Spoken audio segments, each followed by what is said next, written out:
Hi there, I'm Stacy, the encaustic mixed media artist behind Studio Stacy. Encaustic literally means to burn in. So I paint with beeswax and a torch, and because it's mixed media, pretty much anything else I can get my hands on. If you're new around here, welcome. If you're a returning viewer, welcome back.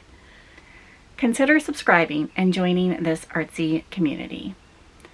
Don't forget to hit that thumbs up button, which helps me get introduced to more like-minded artsy folks like yourself. Good morning all in the studio, clearly. And I have the wax turned on, and I was planning on putting a couple coats of the clear encaustic medium down and then maybe a coat of white onto these panels, because my plan is to actually start some somewhat larger size paintings. However, I pulled these panels down, and I'll flip the camera around and show you. All right, I don't know if you can see how kind of yellowed they are. Here, here's a white piece of paper, and that's that panel, and then this panel. You can actually see a line where it's a little bit more yellow in certain areas, but that's white. This is not. So I think instead of putting clear encaustic medium down on them and white paint today, what I'm going to do is put some white gesso down on them.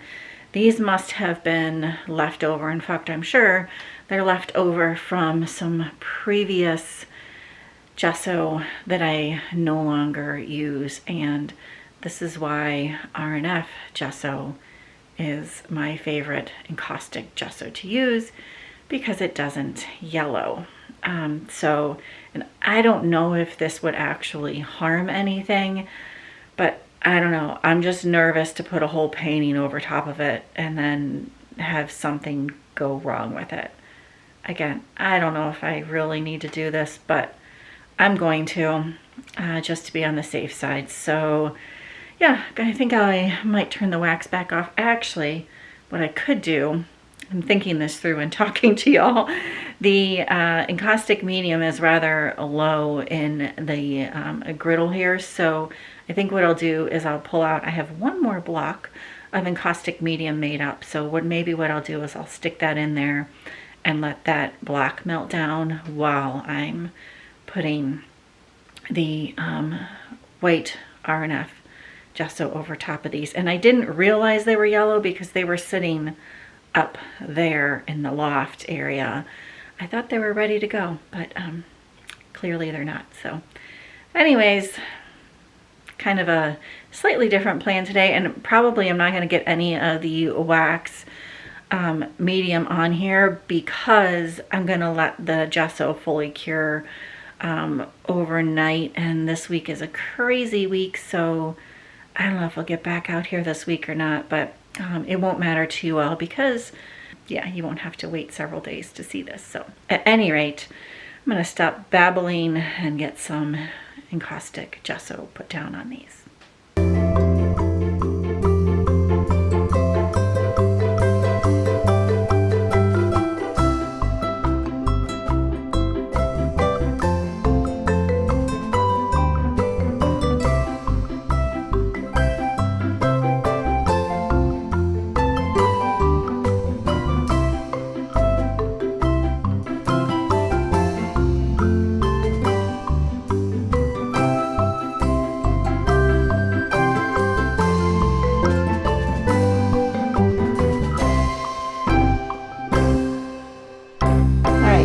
Panels have been gessoed again, and I have these like mixed media papers. If you've been here a little while, you know that I did some leaf prints, and these were kind of like the under coverings to protect my work surface a bit, and I have some gesso still left on the brush, so I thought I would smear them on here, and eventually I'm going to do something with these. So stay tuned for that. But I just thought since I have some extra paint still on here, I would smoosh them around in areas. All right, well, that's it for today in the studio, unfortunately. I'm gonna let these dry, cure up, and I will pick you all back up in just a few for you all to actually put some encaustic medium and paint down on these panels. So stay tuned. Hi all, finally made it back in here, and these white panels, or the panels that I gessoed earlier, are now completely cured. It's been several days since I've been in here, but the plan for today is to put down some clear encaustic medium on both of them. They're nice and white and crisp now from the RNF gesso, and I have a short amount of time in here, like I seem to often say. But the exciting news is the reason I have a short amount of time in here is because of all of you that have come and spent time and stayed with us recently as a Harvest Host guest. I am almost completely sold out of the card packs that I made up, so I need to go put together some more of those later on this afternoon. And I also need to order more packaging that I put them in. But it's really exciting. I am completely sold out of the winter scenes and the seascape pack. So I need to get some more of those ordered and put together. So thank you all if you have been staying, and if you've made any art purchases or anything like that. We truly, truly appreciate it, and I really have been enjoying all of the conversations that we've had with you all. Oh, I should show you guys one more thing. Another fellow artist stayed here and left us a little treasure, which was super, super sweet. So if you're watching, thank you for our painted rock. But at any rate, I'm going to get this encaustic medium put down on here, and then we'll see how the day goes. So let's get going on this.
Morning all.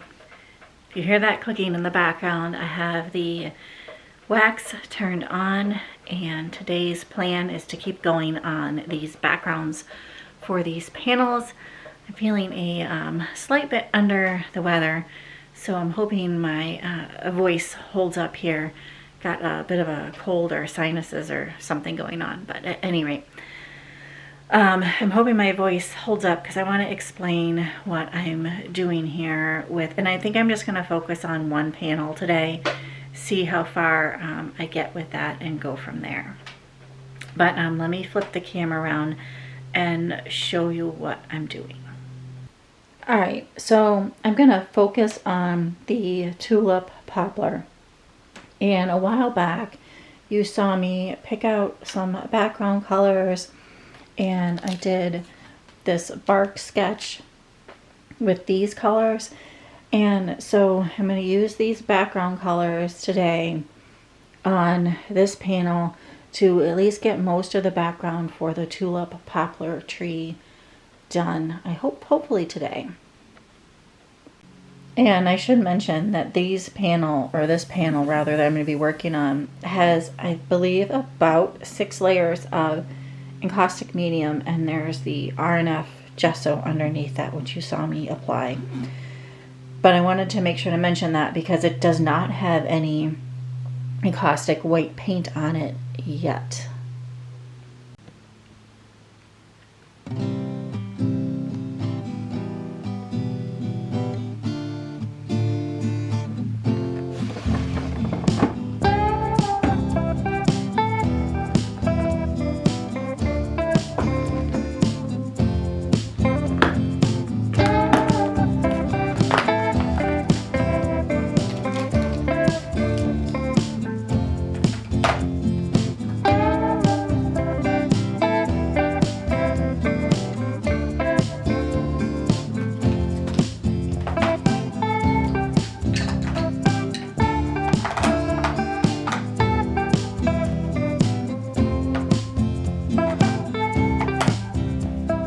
So I'm going to explain what I'm going to do here, and then I'm going to start painting. So I'm starting with the lightest color of this colors, the lightest green color. And I'm only using one paintbrush because they're all green. It's not going to make mud if the color is accidentally or purposely get mixed in slightly. So I'm only using one paintbrush for all of this encaustic paint, except I do have a white paintbrush. And I should also say I have a paintbrush for the encaustic medium. So what I'm going to do first is kind of put down a real light layer, another light layer of encaustic medium just in certain spots. And then I'm going to start adding the paint color over that. And I'm going to kind of what I would call dry brush it on. So the paint is not going to be as hot as what I would normally paint to get a completely smooth surface. Hopefully this is making sense. I'm still going to heat the paint up on the griddle, but I'm going to kind of not immediately take the paint from the griddle to the panel. I'm going to let it cool off just for a few seconds, not very long, on the paintbrush before I put it onto the panel. And I'm doing that same process with the encaustic medium. Just putting a little bit of encaustic medium onto a paintbrush, letting it cool off just ever so slightly, and then applying it to the panel. And then I'm probably going to fuse it on rather high heat. And that way, I'm hoping what will happen, as I've done in the past, it's worked out quite nicely, this technique. The colors will kind of blend together, but you're not like kind of remelting all of this paint, because you don't want the paint to, you don't want to put it on the panel and then just really torch it a lot, because it's not good for the health, for your health, to be breathing in some of those fumes. They can be a little bit more toxic, if you will, if you overheat the paint. So I'm hoping all this is going to make sense once I start showing you how I'm doing this, but I thought I would kind of explain it to begin with. And if you have any questions, definitely let me know down there below in the comments. But this is how I tend to find that it's easiest to get like kind of a blended background. All right, so this background looks a little bit much like a hot mess still, but I hope you're kind of getting the idea. I'm going to flip this panel kind of around so it's now vertical instead of horizontal. So I need to move you all. And I'm definitely going to keep going, just keep going the exact same way that I've been going with this, adding layers, more and more layers, tweaking different things until I think the background is pretty good. So I'll move you. I might still stick you up on time-lapse, maybe just in a slightly different location. But yeah, we'll just take it one step at a time here and see where we get going with this. All right, all. I think this is pretty good. I'm fading fast if you can't hear in my voice, but I want to do one more step, and I'm going to get out some tar and put that down wipe it off for the most part, and then let that kind of cure up and harden a bit, and then come back maybe, hopefully in this video, and maybe do one more layer, but we're gonna see where we're at time-wise here and what I get up to the rest of this week. But for now, let's put some tar down. All right, I'm gonna call this good for right now. And I hope you can tell by what I mean by like a blended background. And like I said, if you have any questions, feel free to reach out, let me know in the comments, and you can see kind of how the tar fills in some of those holes. And I left some a little bit more grungier in spots, if you will, than in others, but you could see there how it fills in nicely. Hopefully not making you too dizzy here, but yeah, there you have it.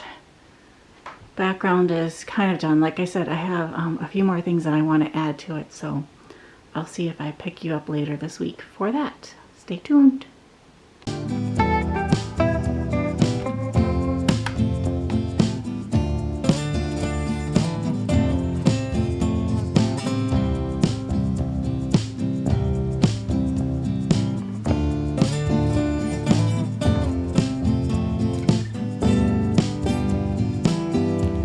Morning all, still battling this summertime cold a bit, but today's plan is the tar is now completely cured on this panel. The wax is all good, everything's good. So today's plan here in the studio is to embed these leaf prints into the background of this panel, and we'll see where that takes us and how the background comes out after that. Alright, so I have the clear encaustic medium turned on. I'm going to heat this panel up and maybe put a little bit of a layer, just a real thin layer of the clear encaustic medium over it. And I'm also going to get out my heat gun so as not to catch any of these leaf prints on fire as they are done on paper. So I'm going to start embedding them with the heat gun and then go from there. So just to give you an idea of what the process is going to look like today. I don't think you could tell in that time lapse, but I like to take and wet the edges, and instead of cutting the leaves off of the, you know, the big collage type of sheets that I have, instead of cutting them, I like to kind of go along the edges with a paintbrush and wet them and then tear it. And going along with some water and a paintbrush just makes it a little bit easier to tear. And I think that having the less crisp edges and the more torn edges helps kind of hide that edge a bit in the painting, so it doesn't look like all of a sudden you've come to the edge of something. All right, here's the layout kind of that I've come up with for these leaves, and I'm just gonna start embedding them now.